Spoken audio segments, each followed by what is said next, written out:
Bhagavad Gita, capítulo 2, texto 53.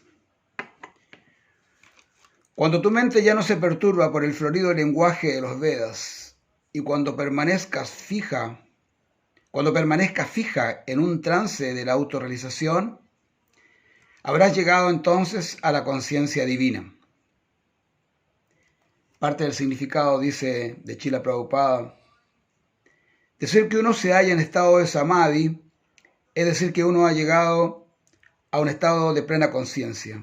En otras palabras, aquel que llega al estado pleno de samadhi ha llegado a comprender por entero el Brahman, el Paramatma y Bhagavan.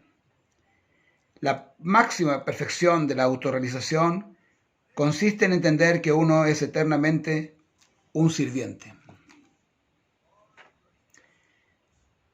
A veces me han preguntado, me dicen, pero tú tienes algo, ¿no? Y yo digo, es que no es algo mágico, no es que tienes algo. ¿Sabes lo que te ayuda siempre? Es el conocimiento. Porque el conocimiento te da un respaldo en tu vida y entonces, como sabes que no puedes lamentarte por nada porque no eres de este cuerpo material y que naces, creces, das su producto y te mueres, cuando sabes eso, ya no te puedes lamentar por nada. Entonces, claro, como tienes eso como base y tan incrustado en tu cabeza, en tu mente y sobre todo en tu corazón, entonces no te lamentas por nada. No te puedes lamentarse. Puedes pasar por momentos un poco difíciles, pero no al punto de que puedes llegar a caer, a lamentarte, porque este conocimiento tiene tanta potencia que no te permite, ¿viste? Hay personas que pueden decaer porque no tienen nada en que apoyarse. Yo tengo un gran amigo en quien apoyarme y ese gran amigo se llama Bhagavad Gita, porque es un libro de conocimiento. Me decía, yo escuchaba a un predicador cuando era un niño, ¿no? Y también adolescente, era un evangelista, se llamaba El Canario, y él tenía un periodo en que era evangelista y periodo en que se ponía borracho y caía y estaba tirado en el suelo, ¿viste? Y entonces, cuando el canario salía de su estado de trance alcohólico, algún día entonces decía, cuando me caigo, Jesucristo me levanta. Y afortunadamente, con el Bhagavad Gita, no te caes ni cuando te caes. Porque cuando te caes, dice, bueno, ya está, me caí.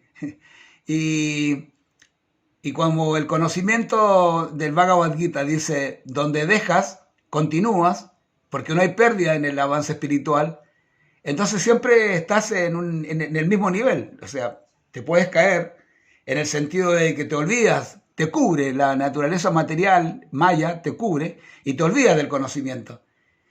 Pero así mismo como te cubres, te descubres y directamente ya sigues adelante en tu camino y se acabó el asunto. O sea, Bhagavad Gita tiene esa potencia de que el conocimiento es tan impactante, tan fuerte, que no permite que tú te caigas.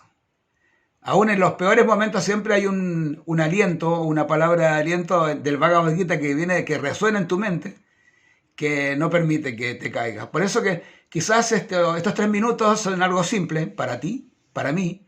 Quizás no existan más en algún momento, pero si alguna de las palabritas te queda guardado en tu corazón, verás que siempre habrá uno de esas palabritas que te levantarán y ya quedarás como nuevo. Porque el argumento filosófico es el que te levanta. Bhagavad Gita es la solución, te lo digo. Ya, Hare Krishna, Namaste.